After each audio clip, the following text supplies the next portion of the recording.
Hello and welcome to a look at Hawkeye for the Commodore 64. A game that was developed by Boys Without Brains and released by Thalamus. You want the plot? Okay, whatever. I'll give you the plot behind this game. On the planet Sarax or something like that, there's this epically superior perfect race, or near perfect race, and of course another imperfect race is rather flustered by the fact that the perfect race is so perfect. So they decide to do something about it. They invade that place and butcher all of its inhabitants. Except for a select few that manage to escape, of course, because plot being plot. But anyway, on top of that, they build some radiation plants. The few survivors are hidden far underground, and over the next several generations, they build a synthetic life form, which is half robot, half human. And they want to use that to destroy the radiation plants that the conquering race has established. But they don't feel that the SLF, as it's fancily called, synthetic life form, they don't feel it's ready for entering the combat zone by itself, so it is remote controlled by some droid kind of thing. Likely an implication that the remote control is the player controlling the droid, controlling the SLF. Yeah, are you confused? Don't worry, it will get worse. The SLF has the codename Hawkeye, title of the game, of course. And your objective is to navigate several different levels and find 4 puzzle pieces. And once found, you will have to head towards the right-hand side of the gameplay field and exit the level and progress to the next. There's a total of 12 levels that has to be navigated in such a way, and the gameplay have you running around as Hawkeye, shooting stuff, looking for icons, and yeah, as stated, find the exit. Now, in order to deal with the various different enemies and the different levels, Hawkeye has been equipped with 4 different weapons. A pistol with infinite ammunition, and as you can likely gather, any weapon with infinite ammunition is usually about as powerful as a glorified water pistol, and the pistol in this game is no exception to that rule. But besides that, he also has a machine gun, which is slightly more powerful than the gun. Then he has a laser, which is a twin beam kind of thing, which is infinitely more powerful than a machine gun. And of course, finally he has a rocket launcher, which is the most powerful of the different weapons. But as they get progressively more powerful, they also have more limited ammunition. And that is something that's going to become an issue. An interesting and cute little detail is that certain enemies, because of their small stature, cannot be hit by certain weapons. Something like the rocket launcher, which is shoulder mounted, and therefore the shots are fired from shoulder height, cannot hit certain enemies even when Hawkeye is crouched because of their size. And that is another thing that can come back and bite you at one point or another.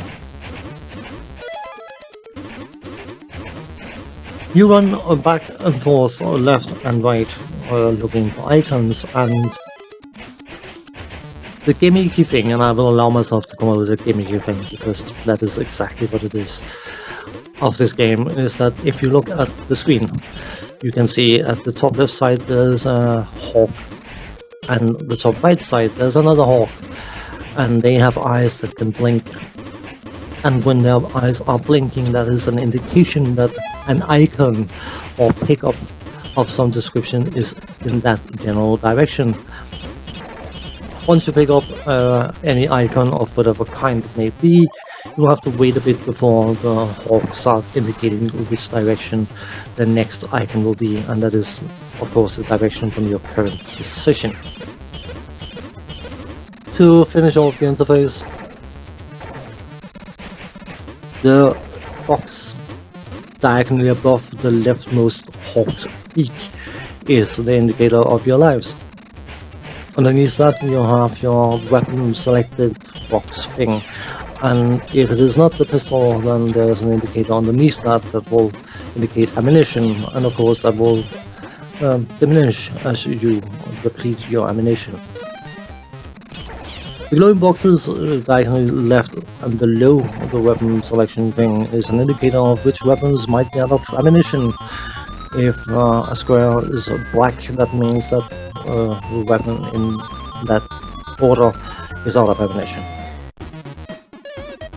To the right of all that you have your score, which should be rather self-explanatory, and then to the right you have a box with 4 squares in, and that is the indicator of any puzzle pieces you have found. Underneath that again you have your power bar, which is your health indicator. And yeah, we will get back to all of that good stuff momentarily. Let's talk about the technical side of things. From a graphical point of view, personally I think this game ranges from decent to outright great. The main character sprite thing looks particularly spiffy and is incredibly well animated, and backgrounds and that kind of stuff are by and large of a decent enough quality.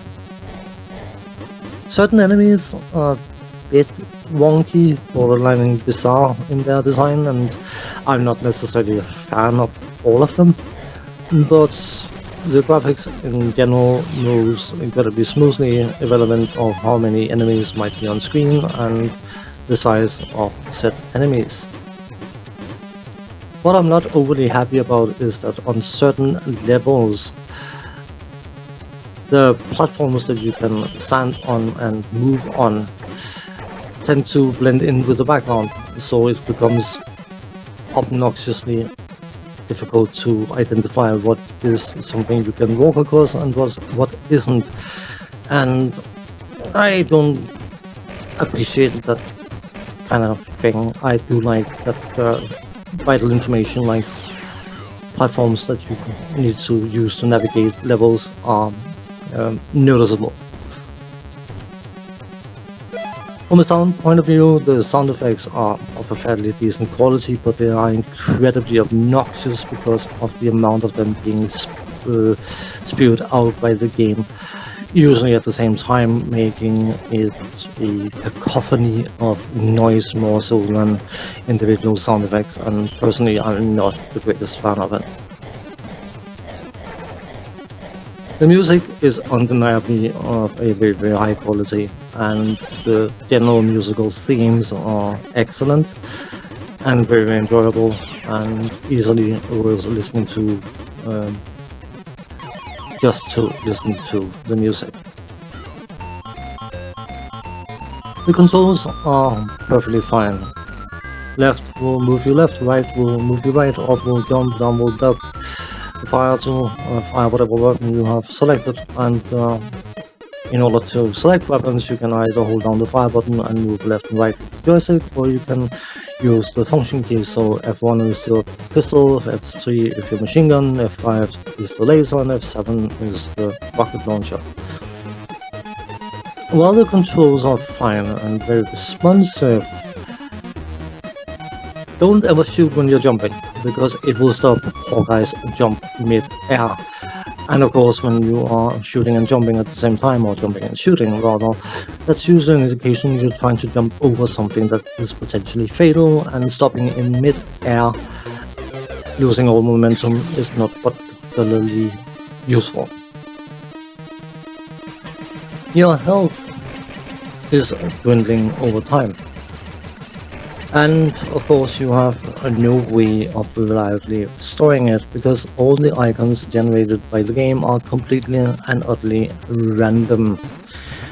You can find ammunition, you can find puzzle piece, or you can find a health restore, but you have no way of influencing it, which I think is a huge no-no in any action game that has a health dwindling mechanic. You need to have an option to reliably restore your health. But nope. On top of that, you have infinitely respawning enemies, which is bad enough in and by itself. But if you stand in the right spot, or should I say wrong spot, you can have the game spit out an incredible amount of enemies at you. Which is technically quite impressive, but gameplay-wise is incredibly obnoxious. And that is due to the fact that all of your heavy weapons have limited ammunition, and if you have to spend the ammunition getting rid of infinitely respawning enemies because you're trapped in a respawn loop, you find yourself in a position where you have no ammunition for enemies that you need to defeat in order to progress. And because of course the power-ups are randomly generated, you will have no way of... Yeah, can you see the issue? Technically, it's a solid game, but it has some ugly design flaws that I find entirely unwelcome. And yeah, on that cheerful note, thanks for watching, take care, and see you next time. Bye bye for now.